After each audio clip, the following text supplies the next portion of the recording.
Selamat datang di pengalaman yang mengasihkan mengendarai Ferrari 12 Cilindri. Tapi sebelum kita benar-benar mengendarai mobil ini, tahu nggak kalian kalau angka 12 itu punya makna khusus?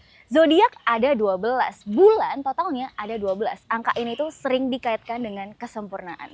Dan di dalam dunia otomotif, terutama untuk Ferrari, angka 12 silinder ini telah lama mewakili puncak performa dan prestisnya.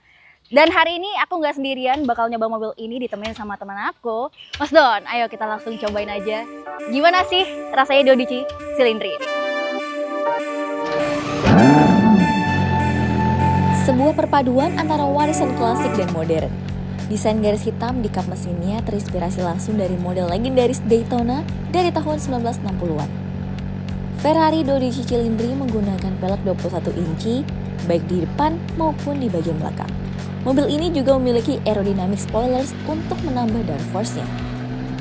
Kabinnya didominasi warna navy dan hitam, juga tentunya bahan kulit premium Alcantara disematkan di sini. Yang paling mencolok dari bagian interior adalah tatanan 3 layarnya. Layar pengemudi 15,6 inci yang dapat menampilkan semua informasi penting seperti kecepatan, RPM, dan data performa kendaraan. Layar tengah 10,25 inci yang berfungsi sebagai pusat kontrol untuk sistem multimedia, navigasi, pengaturan kendaraan. Layar ini juga sudah mendukung Apple CarPlay maupun Android Auto secara wireless.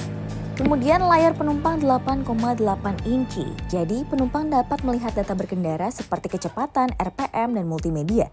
Jadi seperti punya kokpit sendiri.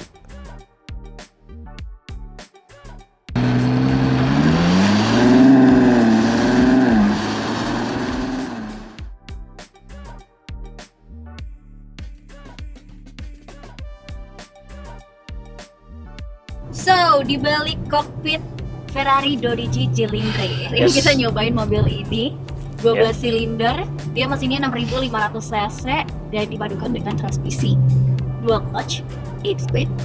Sebenarnya mesinnya adalah mesin yang sama dengan 812 complete disc Xiaomi. Sama persis mesinnya. Bukan mesin yang baru sebenarnya. Ya, jadi cuman ada beberapa peningkatan ini. Tapi yang beda adalah speednya. Dia udah 8 speed, kalau 812 itu masih 7 speed. So far, how do you tell us? So far, ya kalau misalkan orang yang terbiasa dengan atau pecinta kecepatan ya jelas fun to drive banget ya. Mobilnya, feel-nya tuh buat yang jarang-jarang naik supercar pun atau mobil sport nggak terintimidasi banget sama mobilnya. Emang bagian kalau ngeliat bonetnya kayak kesannya mendominasi banget ya, panjang. Tapi setelah dibawa ya nyaman-nyaman aja. Dan performanya, orang dari 0 sampai 100 km aja 2,9 detik loh. Benar. Dan kalau 0 ke 200 itu cuma 7,9 detik.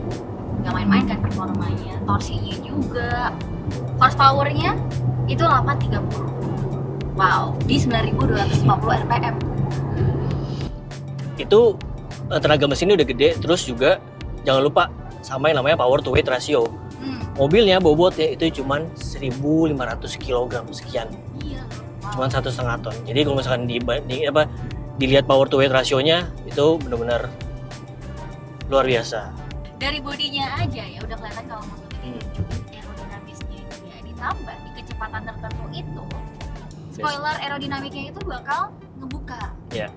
Jadi ada kayak air flap-nya di kanan dan kiri. Betul. Kebetulan kita lagi nyobain mobil ini tuh di jalanan Pik. Of course di Pik itu banyak. Ya, kalian tau lah. Jalanan konbloknya seperti apa. Asli. Dan ada fitur yang bisa ngebantu juga nih suspensinya di jalanan bumpy-bumpy. Secara elektronik, suspensinya akan mengatur peredamannya. Ya.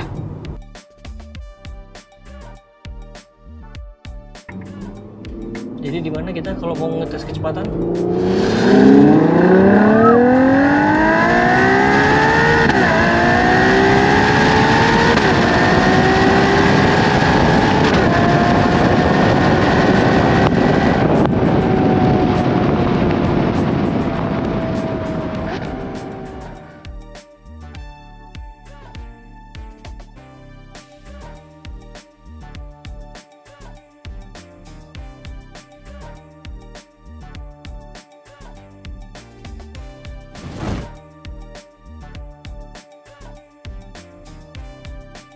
Dari Ferrari, Dodi Cicilindri ini merupakan bukti nyata bahwa inovasi dan tradisi itu bisa berjalan beriringan di era yang modern. Sebuah kisah Vito yang masih berlanjut.